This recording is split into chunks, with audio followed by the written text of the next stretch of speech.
सूरज की पहली किरण अभी जमीन पर नहीं पड़ी थी कि गांव की मस्जिद से फज्र की अजहान की मधुर आवाज गूंज उठी। अल्लाहू अकबर, अल्लाहू अकबर। 4 साल का अहमद अपने छोटे छोटे हाथों से आंखें मलते हुए उठा और धीरे धीरे अपने अब्बा हाजी इस्माइल की ओर देखा, जो वुजू कर रहे थे।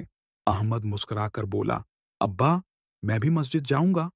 हाजी इस्माइल ने प्यार से उसके सिर पर हाथ फेरा और उसे वुजू करना सिखाया। गांव में हर तरफ सुकून और इस्लाम की रोशनी फैली हुई थी।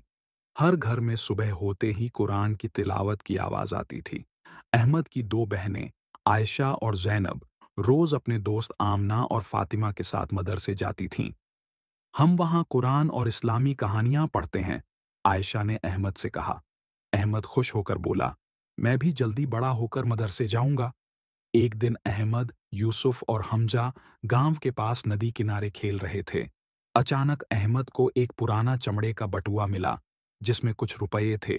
यूसुफ ने चौंक कर कहा, चलो इसे रख लेते हैं।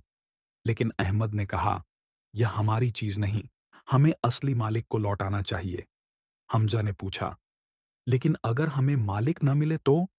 अहमद ने जवाब दिया, तो हम इसे सदकहा कर देंगे, क्योंकि इस्लाम यही सिखाता है। बच्चों ने गांव में बटुए के असली मालिक की तलाश शुरू की। वे मस्जिद गए और मौलवी साहब को बताया।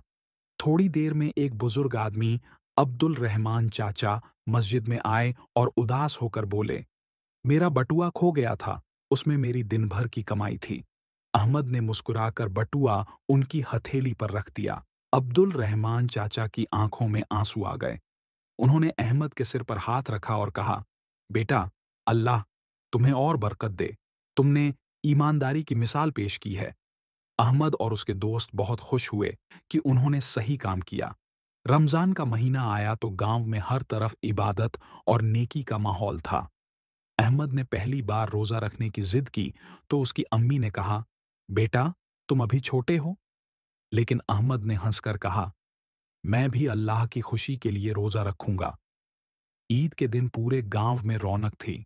अहमद ने अपनी जेब से कुछ पैसे निकालकर एक गरीब बच्चे को दिए और कहा, ये लो भाई, अल्लाह हम सबको खुश रखे। ईमानदारी सबसे बड़ी दौलत है। अगर कोई चीज मिले तो उसे असली मालिक को लौटाना चाहिए। रमजान और ईद की असली खुशी दूसरों के साथ बांटने में है। एक अच्छा इस्लामी समाज नेकी, दुआ और मोहब्बत से बनता है।